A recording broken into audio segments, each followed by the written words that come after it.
Bab 6. Hari berikut dimulai seperti sebelumnya. Bangun dan berpakaian dengan cahaya dari api tanaman ros, tetapi pagi ini kami terpaksa tidak berbasuh. Air di guci-guci sudah membeku, telah terjadi perubahan cuaca sore sebelumnya. Dan angin timur laut yang kencang bersiul menembus celah-celah di jendela kamar tidur kami sepanjang malam, membuat kami gemetaran di tempat tidur dan mengubah isi guci menjadi es. Sebelum 1,5 jam yang panjang berisi doa dan pembacaan Alkitab berakhir, aku rasanya sudah mau mati kedinginan. Waktu sarapan akhirnya tiba juga. Dan pagi ini buburnya tidak hangus, mutunya masih bisa dimakan. Porsinya sedikit, betapa sedikit bagianku tampaknya. Aku ingin sekali makan 2 kali lebih banyak. Hari itu aku dimasukkan ke kelas keempat dan tugas-tugas serta kegiatan rutin diberikan padaku. Sebelum ini, aku hanya menjadi penonton segala kegiatan di Luwut. Sekarang aku akan ikut menjadi salah satu pemeran di dalamnya. Mulanya, karena tidak terbiasa menghafal, pelajaran-pelajaran di situ terasa panjang dan sulit bagiku. Seringnya satu tugas beralih ke tugas lain juga membuatku kebingungan, dan aku merasa lega ketika kurang lebih pukul 3 siang, Miss Smith menaruh di tanganku sehelai pinggiran kain muslin sepanjang hampir 2 meter, beserta jarum, bidal, dan perangkat lainnya, dan menyuruhku duduk di salah satu pojok ruang sekolah yang tenang dengan perintah untuk mengelim kain itu. Pada waktu itu, kebanyakan anak lain juga sedang menjahit, tetapi ada satu kelas yang masih berdiri mengelilingi kursi Miss Catcher sambil membaca, dan karena keadaan sedang tenang, topik pelajaran mereka terdengar.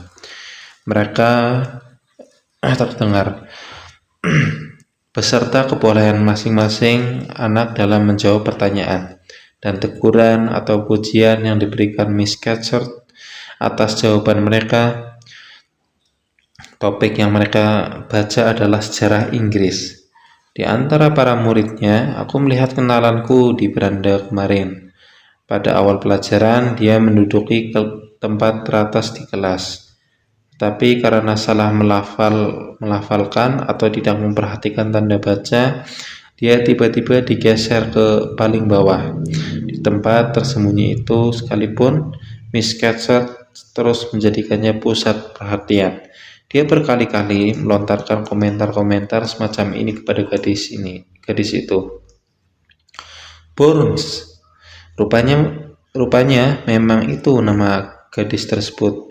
Gadis-gadis di sini semuanya dipanggil dengan nama keluarga mereka seperti anak-anak lelaki di sekolah-sekolah lain. Burns, kau berdiri dengan bertumpu pada sisi telapak kakimu. Luruskan jari-jari kakimu ke depan sekarang juga. Burns, kau menjorokkan dagumu ke depan dengan gaya amat tidak menyenangkan. Turunkan ke bawah. Burns, aku harus memaksamu menegakkan kepala. Aku tidak mau kau ada di depanku dengan sikap seperti itu, dan seterusnya. Setelah satu bab dibaca 2 kali, buku-buku ditutup dan gadis-gadis itu ditanyai. Pelajaran tadi mencakup sebagian masa pemerintahan Raja Charles I, dan ada berbagai pertanyaan mengenai kapasitas muatan kapal dan pajak muatan kapal berdasarkan berat. Dan pajak pembiayaan kapal perang, dan tampaknya tak bisa dijawab oleh sebagian besar murid. Meski begitu, tiap kesulitan kecil langsung terpecahkan begitu dioper kepada Burns. Daya ingatnya tampaknya berhasil menampung isi seluruh pelajaran, dan dia menjawab tiap pertanyaan dengan tangkas. Aku terus menanti pujian Miss Catcher untuknya karena dia begitu memperhatikan pelajaran. Tetapi guru itu malah tiba-tiba membentak. Anak nakal jorok, kau sama sekali tidak membersihkan kuku-kuku tanganmu pagi ini. Burns tidak menjawab. Aku terheran-heran melihatnya membisu, pikirku. Kenapa dia tidak menjelaskan bahwa dia tidak bisa membersihkan kukunya ataupun membasuh wajahnya karena air membeku tadi pagi?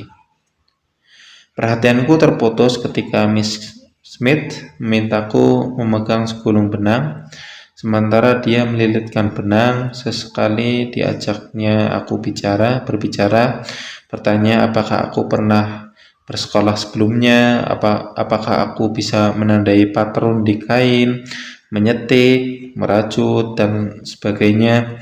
Sebelum dia mengizinkanku pergi, aku tak bisa meneruskan pengamatanku atas tindak tanduk Miss Catcher. Sewaktu aku kembali ke tempat dudukku, wanita itu sedang memberikan perintah yang tak bisa kutangkap maknanya. Tetapi Burns langsung meninggalkan kelas dan pergi ke sebuah ruang dalam kecil tempat buku-buku disimpan. Lalu kembali setengah menit kemudian sambil membawa sejumlah ranting pohon yang satu ujungnya diikat menjadi satu. Alat yang menyeramkan ini diulurkan kepada Miss Catcher sambil membungkuk hormat. Kemudian dengan tenang tanpa disuruh dia melepaskan selemeknya dan guru itu langsung menjatuhkan 12 kali sabatan di lehernya dengan ikatan ranting itu. Tak sebutir pun air mata menetes dari mata Burns. Aku berhenti menjahit karena jari-jariku gemetaran melihat peristiwa ini. Akibat amarah yang sia-sia dan tak berdaya, tapi segenap wajah murung Burns tak berubah sedikit pun dari mimiknya yang biasa. "Gadis yang keras kepala," seru Miss Catcher. "Tak ada yang bisa memperbaiki kebiasaan-kebiasaanmu yang sembrono. Bawa pergi tongkat itu." Burns patuh. Aku memandanginya dengan mata disipitkan sewaktu dia muncul dari lemari buku. Dia sedang memasukkan kembali sapu tangannya ke dalam saku. Dan ada bekas air mata berkilauan di pipinya yang kurus. Jam bermain pada sore hari menurutku adalah bagian hidup sehari-hari yang paling menyenangkan di Lowood. Sekeping roti, sedikit kopi yang diminum pada pukul 5 menyegarkan kembali semangat kami. Kalaupun tidak memuaskan lapar, disiplin ketat yang panjang pada hari itu dilonggarkan. Ruang sekolah terasa lebih hangat daripada waktu pagi. Api dibiarkan berkobar lebih terang untuk sedikit banyak menggantikan fungsi lilin yang belum mulai digunakan. Senja kemerahan, kegaduhan yang diperbolehkan, riuh rendah berbagai suara memberiku rasa bebas yang menyenangkan. Sore, pada hari aku melihat Miss Catcher mencambuk muridnya, Burns, aku seperti biasa sedang berkeliaran di antara kelas-kelas dan meja-meja dan kelompok-kelompok murid yang tertawa tanpa teman, tetapi tidak merasa kesepian. Sewaktu melewati jendela-jendela, sesekali aku menaikkan tirai dan memandang keluar. Salju turun dengan cepat. Gundukan salju sudah mulai terbentuk di kaca-kaca jendela yang lebih rendah. Kudekatkan telingaku ke jendela, dan aku bisa membedakan huru-hara gembira di dalam dari erangan sendu angin di luar. Seandainya yang kutinggalkan adalah rumah yang bahagia dan orang tua yang baik hati, mungkin pada waktu ini aku akan merasa sangat menyesal harus berpisah dengan mereka. Angin itu pasti akan membuat hatiku sedih. Kegaduhan samar ini pasti akan mengganggu ketentramanku. Tapi sebaliknya, dari kedua hal itu, aku justru menemukan semangat yang tak bisa aku mengerti. Dan dengan perasaan gegabah dan gelisah, aku berharap angin bisa melolong lebih liar, temaram agar bisa melebar menjadi kegelapan dan kegaduhan bangkit menjadi huru-hara. Setelah melompati kelas-kelas dan merangkak di bawah meja-meja, aku pun berangkat menuju salah satu perapian. Di sana berlutut di dekat pagar kawat tinggi pembatas perapian, aku menemukan Purns yang sedang berkonsentrasi, membisu, terkucil dari segala sesuatu di sekitarnya oleh buku yang menemaninya, yang dibacanya dalam nyala samar bara api. "Apakah kau masih membaca Rasselas?" Aku bertanya sambil mendekat dari belakangnya. "Ya," jawabnya. Dan aku baru saja menyelesaikannya. 5 menit kemudian ditutupnya buku itu. Aku lega melihatnya. Sekarang, pikirku, mungkin aku bisa mengajaknya mengobrol. Aku duduk di dekatnya di lantai. "Apa namamu selain Purns?" "Helen." "Apakah tempat asalmu jauh dari sini?" "Aku datang dari suatu tempat agak lebih jauh ke utara, hampir di perbatasan Skotlandia." "Apakah kau akan pernah kembali ke sana?" "Kuharap begitu, tetapi tak ada yang memastikan masa depan." "Kau pasti ingin meninggalkan Lowood?" "Tidak." "Untuk apa?" "Aku dikirim ke Lowood untuk mendapatkan pendidikan, dan takkan ada gunanya pergi dari sini sampai aku sudah meraih tujuan itu." "Tapi guru itu, Miss Scatcherd, begitu kejam padamu." "Kejam? Sama sekali tidak. Dia galak. Dia tidak menyukai kekuranganku. Dan kalau aku jadi kau, aku pasti tidak menyukainya. Aku pasti akan melawan. Kalau dia memukulku dengan tongkat itu, aku pasti merebutnya dari tangannya, lalu mematahkannya di depan batang hidungnya." "Kurasa kau takkan berbuat begitu. Tapi kalau sampai kau melakukannya, Mr. Brocklehurst pasti mengeluarkanmu dari sekolah ini. Itu akan membuat keluargamu amat sedih. Jauh lebih baik bersabar menanggung sedikit kesakitan yang tak dirasakan orang lain selain dirimu sendiri, daripada melakukan tindakan gegabah dan akibat-akibat buruknya akan meluas sampai ke semua orang yang berhubungan denganmu. Lagi pula, Alkitab memerintahkan kita untuk membalas kejahatan dengan kebaikan. Tapi sungguh memalukan rasanya di rotan dan disuruh berdiri di tengah-tengah ruangan yang penuh orang. Dan kau gadis yang sudah begitu besar. Aku jauh lebih muda darimu, dan aku saja tak mungkin sanggup menanggungnya. Tapi sudah tugasmu untuk menanggungnya. Kalau kau tak bisa menghindarinya, lemah dan tolol kalau mengatakan kau tak bisa menanggung sesuatu yang sudah menjadi takdirmu untuk menanggungnya. Aku mendengarkan ucapannya dengan takjub. Aku tak bisa memahami doktrin kesabaran menanggung penderitaan ini, dan lebih tak mampu lagi memahami atau bersimpati dengan kesabaran yang ditunjukkannya pada penganiayanya.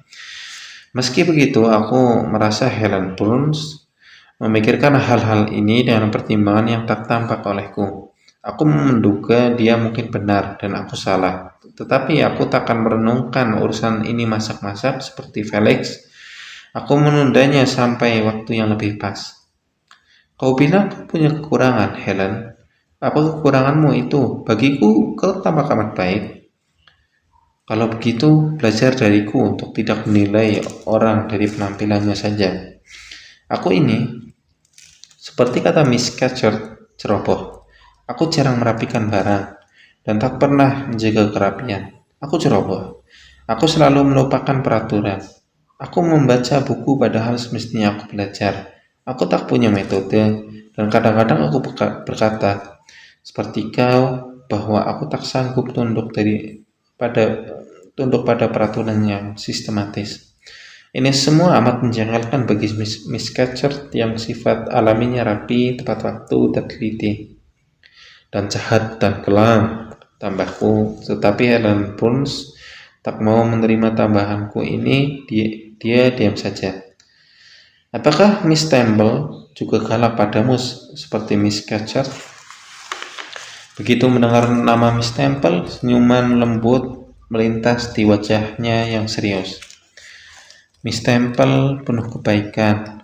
Dia sedih kalau harus bersikap galak pada siapapun, bahkan pada anak paling nakal di sekolah. Dia melihat kekuranganku dan memberitahukannya kepadaku. dengan lembut. Kalau aku melakukan sesuatu yang pantas dipuji, maka dia pun memberikan imbalanku dengan murah hati. Satu bukti kuat tentang betapa buruknya watakku adalah bahwa teguran-tegurannya yang begitu lembut, begitu rasional, tak punya kuasa menyembuhkan segala keburukanku, dan bahkan pujian-pujiannya, meskipun amat kuhargai, tak bisa mendorongku untuk terus berhati-hati dan berpikiran panjang. Itu aneh sekali, ujarku. Berhati-hati itu sangat mudah. Untukmu, aku yakin memang mudah. Aku mengamatimu di kelasmu tadi pagi, dan kulihat kau memperhatikan dengan cermat. Pikiranmu sepertinya tak pernah mengembara selama Miss Miller menjelaskan pelajaran dan menanyaimu. Kalau aku, pikiranku terus-menerus berkelana kemana-mana. Sewaktu aku mestinya mendengarkan Miss Catcherd dan menampung semua yang dikatakannya dengan tekun, sering aku malah kehilangan suaranya. Aku seperti terjatuh ke dalam semacam mimpi. Kadang-kadang aku merasa di Northumberland, dan suara-suara yang kudengar di sekitarku adalah gemericik sungai kecil yang mengalir melewati Dibden di dekat rumah kami. Lalu ketika tiba giliranku menjawab, aku harus dibangunkan dan aku tidak mendengar apa yang dibaca di kelas tadi karena mendengarkan sungai khayalanku, maka aku tidak siap menjawab. Tapi kau pandai sekali menjawab tadi siang. Itu kebetulan saja. Topik yang kami baca memang menarik minatku. Tadi siang aku tidak memimpikan Dibdin, melainkan berpikir-pikir bagaimana seorang yang ingin berbuat benar bisa bertindak begitu tidak adil dan tidak bijaksana seperti yang kadang dilakukan Raja Charles I. Dan aku berpikir sayang sekali bahwa dengan integritas dan kecermatannya, dia tidak bisa melihat lebih jauh dari keistimewaan tahtanya. Andai dia bisa memandang lebih jauh dan melihat bahwa apa yang mereka sebut semangat zaman itu mulai pupus. Meski begitu, aku suka Charles. Aku menghormatinya. Aku mengasihaninya. Raja Malang yang dibunuh. Ya, musuh-musuhnya yang amat jahat. Mereka menumpahkan darah yang tidak berhak mereka tumpahkan. Berani-beraninya mereka membunuhnya. Helen berbicara kepada dirinya sendiri sekarang. Dia sudah lupa bahwa aku tak mungkin bisa memahaminya, bahwa aku tak tahu apa-apa. Aku hampir tak tahu apa-apa tentang topik yang dibahas ini. Aku memanggilnya kembali ke tingkat kemampuanku. Dan waktu Miss Temple mengajarimu, apakah pikiranmu mengembara juga? Tidak, tentu saja tidak sering. Karena Miss Temple biasanya mengutarakan hal-hal yang lebih baru daripada pikiranku sendiri. Bahasanya amat indah bagiku, dan informasi yang disampaikannya seringkali memang hal-hal yang ingin ku pelajari. Nah, kalau begitu, bersama Miss Temple, kau murid yang baik. Kau murid yang baik? Ya, baik dengan cara pasif. Aku tidak berusaha, aku mengikuti saja kemauanku. Kebaikan seperti itu tidak patut dipuji. Patut sekali, kau baik kepada mereka yang baik kepadamu. Hanya kebaikan seperti itu yang ingin kumiliki. Kalau orang-orang selalu baik dan patuh kepada mereka yang kejam dan tidak adil, maka orang jahat akan berkuasa. Mereka tak akan pernah bisa takut. Jadi mereka tak akan pernah berubah, tetapi akan menjadi makin buruk saja. Kalau kita dipukul tanpa alasan, kita harus membalas memukul sekeras-kerasnya. Aku yakin kita harus membalas begitu keras sehingga cukup untuk mengajar orang lain, orang yang memukul kita, supaya tidak pernah melakukannya lagi. Kuharap kau akan berubah pikiran kalau kau lebih besar nanti. Saat ini kau hanya seorang gadis cilik yang belum dididik. Tetapi aku merasakan ini, Helen. Aku harus membenci mereka yang tetap bersikeras membenciku. Aku tak peduli apapun yang kulakukan untuk menyenangkan mereka. Aku harus melawan mereka yang menghukumku dengan tidak adil. Ini sama wajarnya. Ini sama wajarnya dengan kalau aku mengasihi mereka yang menunjukkan kasih sayang padaku atau bersedia dihukum kalau aku merasa memang layak dihukum. Orang-orang kafir dan suku-suku liar menganut prinsip itu, tetapi umat Kristen dan bangsa-bangsa beradab menolaknya. Kenapa? Aku tidak mengerti. Kekerasan bukan jalan terbaik untuk mengalahkan kebencian. Begitu pula balas dendam bukan cara paling pasti untuk menyembuhkan kepedihan. Apa kalau begitu? Bacalah Perjanjian Baru dan perhatikan yang dikatakan Kristus dan bagaimana dia bertindak. Jadikan firman-Nya panduanmu dan perilakunya teladan bagimu. Apa yang dikatakannya? Kasihi musuhmu, berkati mereka yang mengutukmu, berbuat baiklah kepada mereka yang membencimu dan memanfaatkanmu dengan hina. Berarti aku harus mengasihi Mrs. Reed dan itu tak bisa aku lakukan. Aku harus memberkati putranya, John, dan itu mustahil. Maka Helen Burns pun memintaku menjelaskan dan aku mulai mencurahkan dengan caraku sendiri kisah penderitaan dan kegetiranku. Kalau sedang emosi, aku memang menjadi pahit dan galak, sehingga aku berbicara mengikuti perasaanku tanpa menahan diri ataupun melunak. Helen mendengarkan dengan sabar sampai aku selesai. Aku mengira setelah itu dia akan berkomentar, tapi dia tidak mengatakan apa-apa. Nah, aku bertanya tak sabar, bukankah Mrs. Reed wanita yang jahat, yang keras hati?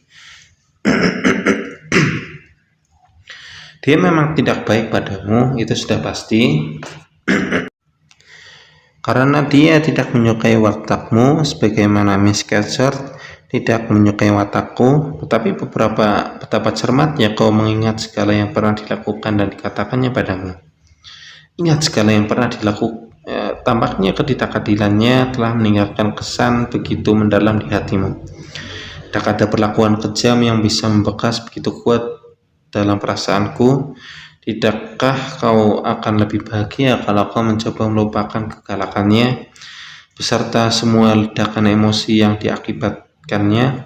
Bagiku, hidup terlalu pendek untuk dihabiskan dengan memelihara permusuhan atau mengingat kesalahan orang lain.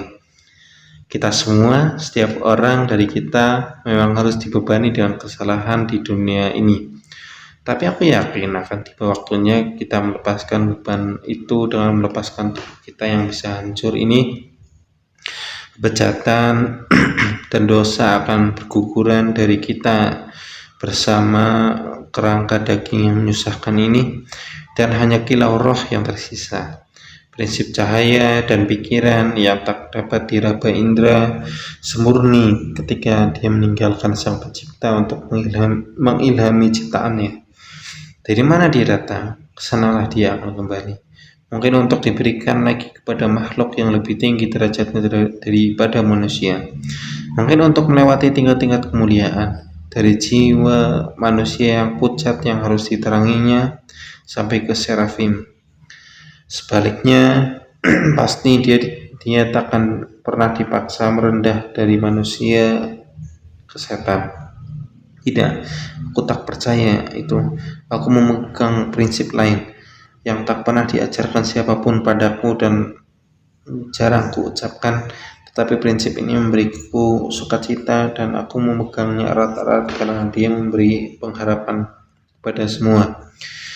Dia membuat keabadian menjadi tempat peristirahatan, rumah yang kokoh, bukan kengerian dan jurang tak berdasar.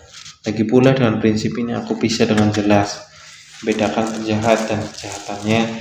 Aku bisa dengan amat tulus memaafkan yang pertama meski membenci yang kedua. Dengan prinsip ini, membalas dendam tak pernah meresahkan hatiku, kebejatan tak pernah terlalu membuatku jijik, ketidakadilan tak pernah menindasku sampai terlalu remuk. Aku hidup dalam ketentraman menantikan akhir.